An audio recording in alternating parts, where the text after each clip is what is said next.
You guys, welcome to Let's Trauma Bond podcast. Okay, so y'all, this is fairly new to my subscribers. So the people that already subscribed, but I decided to start a podcast.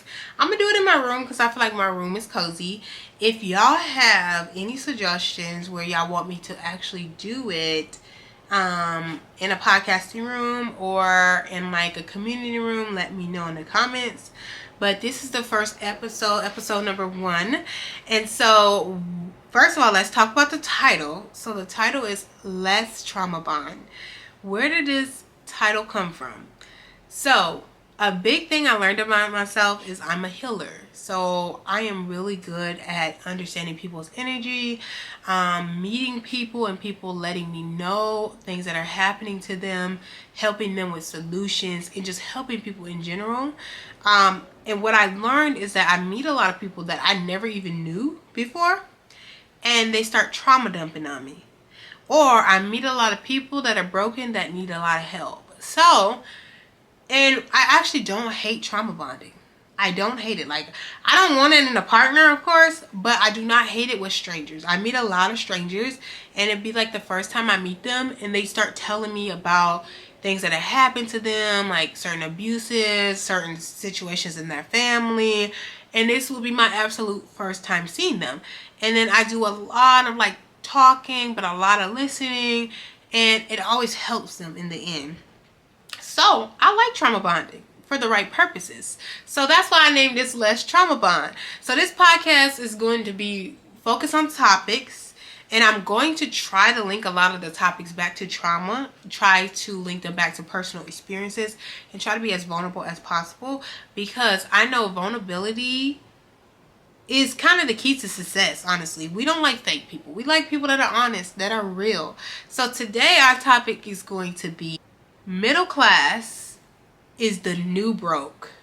So we're going to talk about this. We actually are going to talk about how middle class has become the new broke or the new poor, and how a lot of us in this generation are middle class. Let's talk about it. First, let's clarify what middle class is. So you guys have to understand, when you research middle class, it is based off of your state. So let's see what middle class is in Minnesota, because I live in Minnesota. According to Fox 9, middle class is $67,830 a year. So let's talk about that. I'm going to first talk about, so I have a couple notes, y'all. The first podcast, y'all, is going to be on video. The second podcast, I'm going to do audio and video. I just have to learn how to do the audio. Maybe I could even take the audio from here and put it in. I don't know. But for now, I'm going to just stick to what I know so that I am not taking forever to push out content, if that makes sense. We clarified middle class is practically pretty much $68,000 a year in Minnesota. If you live anywhere like California or New York or anywhere like that, it's going to be even higher for what is considered middle class. So you would have to look up and do your research. But to me, 67,000 sounds about right, because when I was growing up, like when I first graduated college, middle class was like in the 50,000s. And if you didn't have any kids, that's another thing that weighs into if you're middle class, if you are in the upper class, or if you're lower, lower income. So pretty much it's based off how much you make a year, and then also how many kids you have, because that does affect your salary, because obviously the more kids you have, the more money you need. So what we're talking about is, for a single person, middle class is considered 67,000, almost 68,000 a year, right? Considered middle class, okay? So I make more than what that medium salary is, and I also, from my actual career, I make more than what that medium is, and I'm just being transparent with people because I really don't even like to give out my information, but from my actual career, I do. And then I also have business. So I also have a lingerie business called Lavish Lingerie. And if you want to look it up on Instagram, it's a lavish thing. I'll link it down in the description box. Y'all, I don't sell online. I only do pop-up shops. So if you live in Minnesota or I might be traveling somewhere, you can follow my Instagram and then you can definitely pop up at the pop-up shops and come get you some lingerie and some toys, okay? So I do that. And then, y'all, I have a million other side hustles that I do. Not a million, but, like, I know how to make money, baby, right? So, like, I'm already making my medium salary. I'm already middle class for my salary, right? But I'm also still doing my side hustles. And I'm still considered middle class. So let's talk about this. I'm going to tell you right now, middle class is not enough. It is not enough. We understand that inflation is happening. If you're in the United States of America, we know inflation is high as hell. We know that we don't even make the amount of money that they tell us that we are making a year because half of it goes to taxes. I literally will look at a paycheck and my taxes is enough to pay my rent.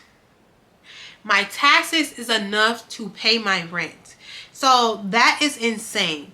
When we start to realize that to someone that is let's say lower income, for someone that's lower income, they're gonna think that middle class is doing well. You just need to not be greedy and you just need to manage your money, which you do need to manage your money. And if you do live a low maintenance lifestyle, you can have a lot of money being a middle class person. But if you want to live a comfortable lifestyle, middle class just don't cut it. It just don't cut it. It's gonna cut it and that's about it. Like, it ain't nothing left. Like, it's gonna cut it, but it's gonna cut off after that. Does that make sense? Like, it's gonna cut it for your bills. It's gonna cut it for a little extra money, but you're not living a lavish lifestyle like people think. Like, people think, like, lower income people think that middle class is when you're rich. No, I don't even think upper class is when you're rich. I think you're rich when you are wealthy and you have abundance of money and you don't have to think about money. When you have millions of dollars, that is when you're rich. Working class is never going to be rich. And that's just what you always have to know. Like, you can be wealthy as, see, a lot of people, y'all tell me in the comments what you think is more, rich or wealthy. For me, I don't know why. Rich sounds like more to me, but wealthy sounds like longer lasting. 68,000 plus should be more than enough to survive. And let's be honest, you can survive. You're never going to feel like, hopefully you don't.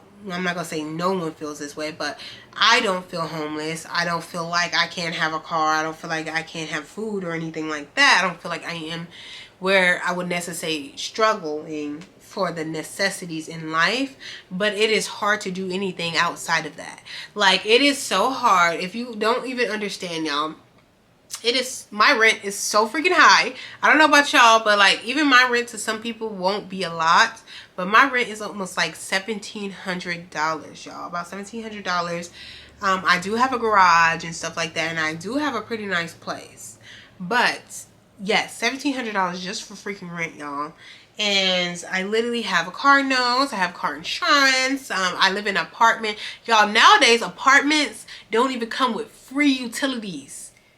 Nowadays, because y'all remember when apartments used to be like you just pay the light bill or the energy bill? Now you have to pay the trash. You have to pay the sewer. You have to pay the gas bill. You have to pay the light bill. You have to pay the water bill. Like, goddamn, then you gotta pay for parking, and then shit, you gotta pay to breathe.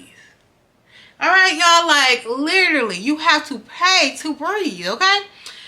So that's that already. So you gotta think about all the expenses that are in this world. I know we're always gonna look at the next person like they got it all. So like a middle class person probably thinks someone that has 6 figures has it all. But if you really think about it, 6 figures is also not a lot. Because when you start making $100K a year, they're going to take out more taxes. And then on top of that, a lot of people that make $100K are usually a little bit older. So then on top of that, they have kids. So I could not even imagine supporting a kid on a middle class salary. So, and I'm just one person and a dog.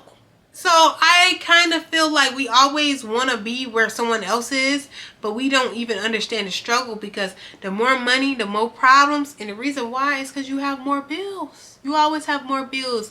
And I am learning how to become more complacent with what I have. Like, I don't have to keep getting more. So the more money I make, I don't have to keep getting more. So y'all, have a new car. And it is nice, okay? It is pretty nice. But I think I'm going to stick with this type of car. Like, even let's say in 2 years, if I'm making $100,000 a year, I feel like I'm going to still keep the same type of car, like within the same price range. I don't want a Mercedes. I do not want a Range Rover. And I do not want like a G-Wagon. Y'all remember when I was younger, I used to want a G-Wagon so bad. And them G-Wagons is like 100 something plus, 100,000 plus car. And they break down a lot, and the oil changes are probably like $300, and if for one tire it's probably $1,000, and then you got to get 4 tires every time. Yo, what pisses me off is when you get a flat tire, they always making you buy 4 fucking tires. Like, what the hell does that one tire got to do with all my other fucking tires? Next time, y'all, I'm really not taking the advice of these freaking scammers. I know it's something with leveling and all that. And when you got all-wheel drive, baby, it's a whole nother story. So like I said, more money, more problems, because you get more shit. Okay, if you have front-wheel drive, you probably can just replace 1 tire and go about your business. So, y'all, it gets frustrating when you get more and more bills. Like the inflation, okay? My goddamn, y'all, I feel like I'm complaining, but my damn phone bill done went up, okay? My damn Wi-Fi. Why the hell, y'all, in the last 2 months, I done paid $130 for Wi-Fi because Xfinity. Y'all got a bone to pick with Xfinity. But Xfinity put my bill up without my permission, and it's on auto pay. I don't respect that at all. And then I had to call. Y'all know how long it takes to get to a representative? Like, y'all don't even got no money no more to pay y'all some freaking reps. Now y'all got AI answering y'all calls and all these freaking damn robots. Like, this world is getting out of control. Like, when literally $68,000 can't do you nothing, this world is getting out of control. Okay, the first reason is because it's not $68,000+. Middle class is not that. Middle class is essentially a quarter. You got to take a quarter of that out because of all the fucking taxes they take. So you're not even making the middle class salary. You're not at all, because they're taking most of your money before you get it. And then not only do you have to pay taxes, but you got to have 401k. You don't have to, but like if you want to start saving for your investing in your future and your retirement fund, you got to get 401k. That's more money on your check. Oh, and then, oh yes, you make too much money. So you can't get government insurance. So you got to pay for work insurance, which is expensive. Okay, you got to get health insurance. I got to get dental, and I got to get visual because y'all can't see. I usually wear glasses. So y'all, the grass is not greener on the other side. So if you're struggling right now, like let's say you're not middle class at all and you're struggling, just know the struggle doesn't always get easier. It's going to be a little bit better than your struggle, but everything's a struggle. Everything comes with cons. Everything comes with pros. And what I will say is I'm happy to be a middle class woman because I do have a nice place. I do have a nice car. I do have a dog. I can feed me and my dog. I can drink water. I don't have to worry about my next meal. I don't have to worry about my shelter. And that's amazing. I can go to trips here and there. And let's say here and there, baby. Because the way these bills is going up so motherfucking high, literally by the time I could probably afford the plane ticket. Plane tickets are going up so high. But it be the hotels, baby. If you go on a solo trip and you're not splitting that hotel, then when you get the hotels, you got to think about the deposits. And it's really just getting out of hand, y'all. The way I can spend like $400 in 24 hours is just sickening. Like literally, I did a pop-up shop. One weekend I did a pop-up shop. I made $400 off of one day from selling lingerie. Now this is the thing, y'all. What people don't understand about business is one day you're going to make $400. The next day you're going to make $0. One day you're going to make $5 something. The next day you're going to make $15. Y'all need to know this before you try to go into any business thinking you're going to get a get rich scheme. Okay? Just know, baby, it is supplemental income. It is, until you have it established, it is supplemental income. Okay?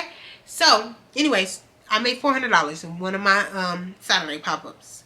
Spent that $400 in like a day and a half. On what? I don't even fucking know. Y'all, I don't even freaking know. Like, literally, and when I get groceries, y'all, my stomach is the size of a toddler's. Y'all know that I had weight loss surgery. If you're new here, you don't know that, but I did have weight loss surgery. And my stomach is the size of a toddler. And when I go to Target, I know y'all say, stop going to Target, stop going to Target. But baby, Target has some of the stuff that I really need. Okay? Target has my favorite protein bars that they don't sell anywhere else besides Whole Foods, which is worse. And they have also my favorite yogurt and my favorite granola. If I try to go somewhere else, they're not going to have what I need. Okay, y'all? So I do eat healthy. So I have to get certain specific items. Okay, with certain nutrition facts. So I literally went to Target yesterday. Bought some salmon, which was on sale, $7.99. Okay? Got salmon, got green beans, and got some yogurt, some Yasso frozen yogurt ice cream, and some Quest protein chips. And why was my total $50? And how long would this last? About a week. $50. So y'all, we're broke as fuck out here. Even middle class, we're broke. $68,000+ a year is not enough for one single person in the United States of America. Like, this is pretty sickening. It's pretty sad.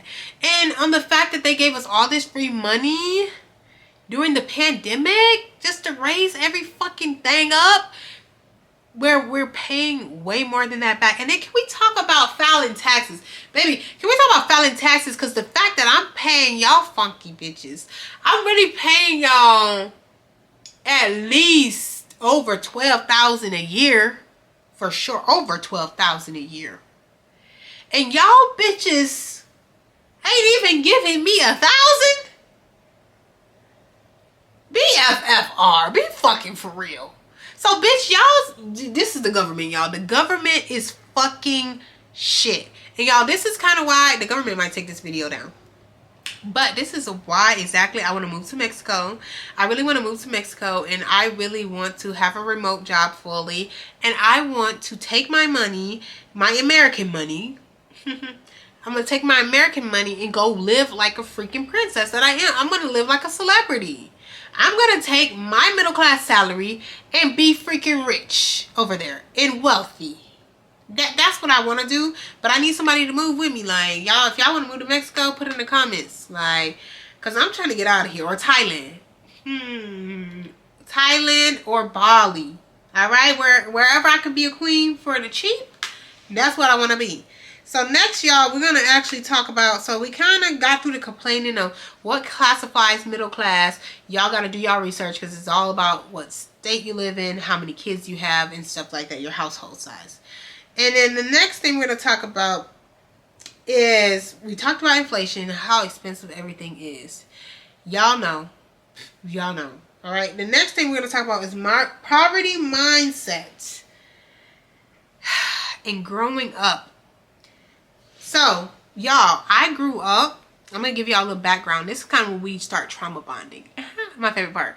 So, this is when we start trauma bonding. So, we talked about inflation. We talked about what middle class is and how the fuck we're going broke. Now, and let's just talk about, too, like, how we can't save. Like, how the fuck can we save when y'all going up so high on these bills? To get a middle class job, you have to have a college education. To get a college education, you got to have student loans. To get student loans, you got to have student loan payments. This world is corrupt. Like, if I move to Mexico, it's F these student loans, F this... Y'all getting it back in blood. I'm just kidding. So anyways, y'all, let's talk about, like, kind of growing up with a poverty mindset. So when I grew up, none of my parents, my mom or my dad, were wealthy. My mom and my dad was also not middle class. They were lower income. Let's just call a spade a spade. They were lower income. My dad, I'm going to tell my dad's story because my dad is no longer here. He passed away. So my dad, he was, I don't know his whole life story, y'all. Because me and my dad, I grew up around my dad, but he lived in New York and I lived in North Carolina and I lived in Minnesota. So I had to go and visit him. And so I would see him every summer or every other summer. And so I would see him every year for sure. Until I got older and started making my own decisions if I want to see him or not. So anyways, y'all, literally what I can remember as a kid, this is not his whole life. I did hear that he used to like be like a maintenance person for an apartment building and stuff like that.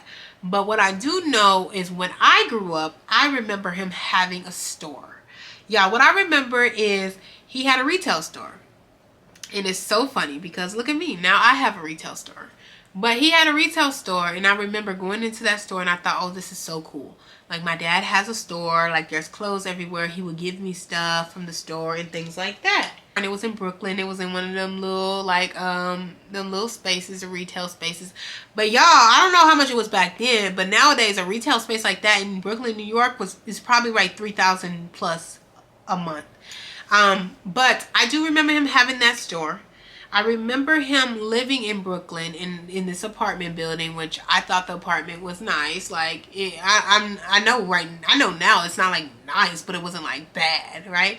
I don't have any bad memories of like, oh, it's the hood or something like that. But it was small, which all the apartments in New York are pretty small. So yes, so he had a apartment there. He had a wife, and I had a stepsister. So this is kind of where I get deep. So like if you're watching this podcast, you're going to learn a lot of stuff about me. Like some people in my family probably don't even know. So anyways, you know, I had a stepsister, I had a stepmom, and it was my dad living there. At this point when I would go visit, my mom would be in North Carolina. A lot of this was when I was in North Carolina. I would go visit a lot. So anyhow, I would be with my dad, we'll go to his store and stuff, and everything seemed cool. My dad also did a lot of art, so I'd seen a lot of his photography. Yeah, he was very creative. I remember I used to sing, because he had like a whole kind of little studio where he had like a piano, and he had a mic and all this stuff or whatever. And so I was singing there, and I thought I was going to be a singer. Like I remember the song I sung was Mariah Carey, We Belong Together. And when I sung this song, I just knew I was going to be a star. And my dad recorded it, and he kept this recording. I had no clue where it went now, like, obviously. I wish I did, because that was my favorite recording, because he really thought I was going to be a star. Like, he had so much faith in me. So, my dad was a big dreamer. And so, I thought my dad was rich. There was a point when I thought my dad was rich, but I just didn't realize that my dad was not rich. My dad was very broke. And honestly, my dad was taking advantage of a woman and her money. Let's get into that, okay, y'all? Let's just be honest. And I really don't care who sees. I'm sure my sister's going to see this. And this is based off of my opinion. I don't know who else is going to see this, because a lot of people tend to be watching my shit. And it's like, I mean, run up the views. I need to watch hours, but it's kind of like, you know, you don't have to, everything you watch, you don't have to comment on. Keep comments to yourself. But if you want to comment, go ahead. But what I will say is I used to think my dad was rich, right? This is kind of where that poverty mindset come from. Because we think things, like we think when we see people with a new Benz, we see people with a Gucci bag, we see people with a YSL bag, we see people with all these things, we think they're rich. Those be the brokest people. And that's coming from somebody that used to be like that, okay? Those are the brokest people. And even if they're not broke, they have the brokest mindset, okay? So let's talk about it. So with my dad, he had got a new Mercedes Benz. So at this point, he moved from the city, him and his wife, and they actually moved to Pennsylvania. So at this time, they moved to Pennsylvania. Their place is huge. It's nice. There's like, it had to have like 6 bedrooms plus. I think like 6 bedrooms. I can't really remember the whole calculations, but I'm going to say probably like 6 bedrooms. It was huge. They had a farm, so they had farm animals and stuff. He really wanted farm animals. So he had his horses, he had his goats, he had all of these things. But what I do remember as a kid, even though I seen that he had this house, I seen that he had this Mercedes Benz, I do remember as a kid how he would promise me shit. Rest in peace. I love my dad. But I remember him promising me shit that he just never came through with. Like, oh, I'm going to send you money, and then he never sent me money. Oh, I'm going to get you this, and he never get it for me. I remember one day, y'all, my mom, and this is the trauma bonding, and I want to be really honest with y'all about my story, because I want to open up more about my story. It's like, my mom was like, I was like, oh, I want this for my birthday. I want a hotel party for my birthday. I was a brat. I'm not gonna lie, y'all. As a kid, I was a brat. My mom didn't have a lot, but she gave me all she had. And so I was crying and crying about this birthday party because I was a bratty ass bitch. Let's be honest, okay? So, and my mom never told me no. So my mom's like, you need to ask your dad. You need to call and ask your dad. You need to call and ask your dad. And I was like, no, I'm not going to. I'm not calling him. He's just going to lie. He's just going to say he's going to do something. He's not going to do it. Like, I don't want to talk to him. Like, I was in tears. Like, I don't want to call him. I don't want to call him. So my mom called him and put him on speakerphone and was like, you know, your daughter is asking about this hotel party. She's really sad. She doesn't really talk to you because she doesn't feel like you're going to actually come through what you said you're going to do. And so he says, oh, you need to talk to me. If you want it, you need to talk to me. And if you don't want it, then don't talk to me. But if you want it, you need to actually get on the phone and talk to me. So I get on the phone and talk to him. And that's the one time he actually came through. Specifically, when he said he's going to do it, he did it. Okay? And I do remember one of my birthdays, I asked for a karaoke machine. He said he was going to get it, and he got it. But there was a lot of broken promises. And so I had a confused mindset of like, is my dad rich? Is my dad broke? I have no clue, okay? Because when I go there, he has money. Like, he can get me food. He has a Mercedes. He has this nice whole house. And I'm living in this apartment with my mom and my brother. So, at this point, I start to realize this was not his Mercedes. This was not his house. This is his wife's shit.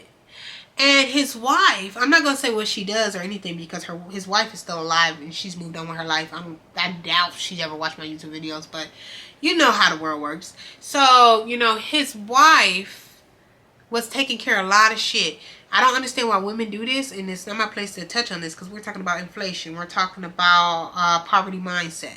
So my poverty mindset was like, oh, he has all these things. He's rich. He, you know, he has, but he doesn't want to give to me. That's kind of what it was in my mind. But no, he didn't have shit. He had a dream, and he kind of worked for that dream a lot. And this is what I would say, learning from him. And when having a dream, y'all, this all ties into financial literacy. Just because you have a dream does not mean you have to stop everything to get that dream. You can, and real dreamers make it happen no matter what. They can go homeless and they can become who they want to be. But you can also work towards a dream while doing other things to make money. We're in a new era where you can go homeless for your dream, yeah. But everything takes time. Do you want to be homeless for 3 years, for 10 years? Like I was just saying the other day to my friend, like it took, and tell me if I'm wrong, but it took Amazon 10 years to become what it is now. Baby, take your time. Take your time. Bet on yourself, but don't let society have you thinking that you just need to risk it all, you know, but just don't give up. Keep being consistent. Believe in yourself and believe in your dream, but there has to be a certain point where you also have to be realistic what you need in life as well. You need a balance. So anyways, y'all, he did everything for his dreams. His dreams, he did have his own store, but he ended up closing the store. They didn't end up, I don't know why they ended up closing the store. I've heard different stories, but I'm not going to believe them. I'm just going to say I don't know. All I say is here. What I seen was shiny things. What I knew was he had nothing. Okay? So that was that. Then with my mom had to work 3 jobs. 3 jobs, okay, y'all? And at this time, it was me and my brother, and we were probably around like in our teenage years at this point. We were like 15 or 14 or something like that. She had to work 3 jobs just to survive, and we were in low income housing. 3 jobs to survive in a low income housing environment. And even though she did not make enough money, she couldn't get food stamps.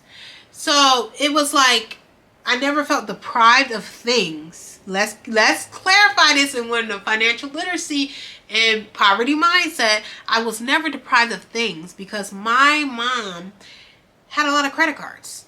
She had a lot of credit cards. So if I wanted to get something for my birthday, I'll get it. If I wanted, y'all remember I wanted this wig when I was in high school. This wig was like a $500 wig. Like, what the hell? I don't even buy $500 wigs no more. So it's like, this wig was like $3 something. But back then, the wig was like $500 while I was in high school. I begged and begged and begged my mama for this, and she bought it. Every time I would beg and beg for something, she would give it to me. And this started the spiral of financial irresponsibility, okay? Because every materialistic thing I wanted, my mom gave me. So my mom had it because she had to work so hard. Now, a couple things that instilled in me. My mom did teach me to work hard, so I never was a lazy kid. When I turned 16, I wanted a job so damn bad. I used to cry every time I wouldn't get a job. Because my mom was like, I can't wait till you get a job. I can't wait till you get a job. Because every time I would want my nails done, I would want my hair done, I would cry, I would throw a fit. I really thought I was that girl. My brother never asked for shit. So it was like, you need to get a job. So what my mom did instill in me is to work hard. But a thing she did instill into me on mistake was everything I want, I need to get. Everything I want, I need to get, and I'm not waiting for it. Anything that I think is nice, I need to buy it.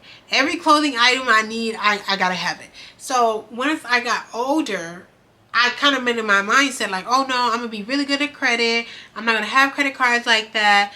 But then as soon as I got out of freaking high school, they kept approving me for so many damn credit cards. And at this point, even with just a couple credit cards I had, they would keep increasing the limits. The limits kept going up and up and up and up. Y'all, and at first it's like, I got it under control. I'm using it, I'll pay it all off. I'm gonna use it, I'm gonna pay it all off. Till it got to the point where it's like, bitch, you can't pay these bitches off. Like, you want to go buy a freaking YSL bag, you want to go buy some Gucci sunglasses, you want to buy, like, bitch, you're gonna be paying the minimum on these bitches. So it kind of got to the point where it's like out of control, and I wasn't making good financial decisions, okay? And I was not financially literate. I thought that things meant a lot. Like, I was materialistic, and I had to learn when I lost everything, when I got to a point where I literally didn't have a job, y'all, and it was by choice, not by force. I was, right out of college, I had a job, y'all. Right out of college, my first job, I made like $48,000. Y'all, I thought I had so much money. Back then, it was 2018 or 2014. 2018, y'all. I thought $48,000 was something because I got out of school and nobody else had a job and I was making money, and I was like, oh my gosh, compared to other people's offers, my offer was pretty good. So I felt good about that. And then as each year gone on, I got more money, kept getting raises, and then I got a new job and they gave me more money. Everywhere I would go, I would get more money, right? So I start thinking, okay, I have all this money, but really I didn't have all that money. I mean, I had enough money to like pay rent when I finally got my first place, y'all. I didn't even get my own first place till I was like 25. I, would pay rent, and I had enough money for my car note and stuff. And at this point, I actually had lower rent. But I had credit cards, so I could do whatever the fuck. Y'all, if I wanted to fly to fucking Dubai, I could go to Dubai and fly back. And like, you know what I mean? Like, that was the kind of wild behavior I was on. And so I had to learn that not having enough can cause you to want it all. And the people that have it all don't want all the materialistic things. They want to save. They want to pinch pennies. They want to act broke. And that's something that I've learned. It took me time to learn that you should want to have the broke mindset in this aspect of like, I don't want to spend too much. Oh, I need to save. Oh, let me take a little money to this. Oh, no, that's too much money for that item. That is the mindset you need, and especially in a world of inflation. I was just thinking today, I was like, how can I improve better in life? Like, maybe let me see. I'm literally every day go to Starbucks. Sorry, F them, but I do get my coffee from there. I'm sorry, y'all. Don't cancel my ass. But yeah, so I go there every day, and I spend $6. And because I get a cold brew. So $6 every day, if I could just put that in my savings account, $10 every day in my savings account, I will make it a lot farther. So it is hard to save. We are in inflation. Yes, food is high. Yes, all these things are high.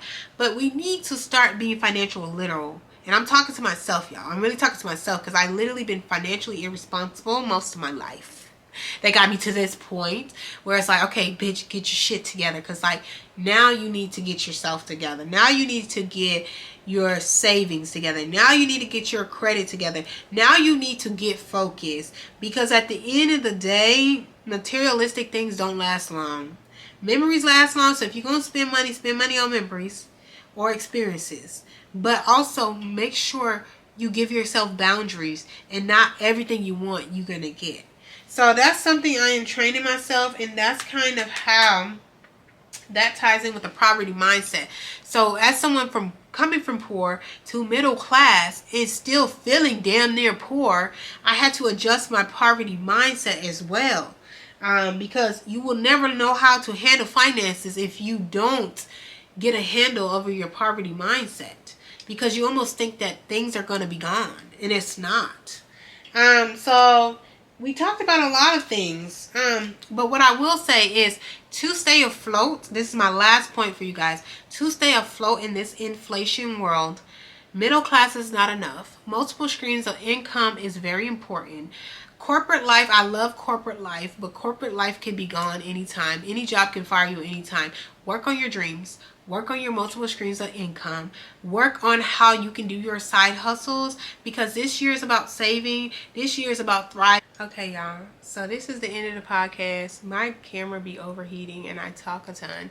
Make sure you put your comments down below on what your thoughts are on this and on the poverty mindset.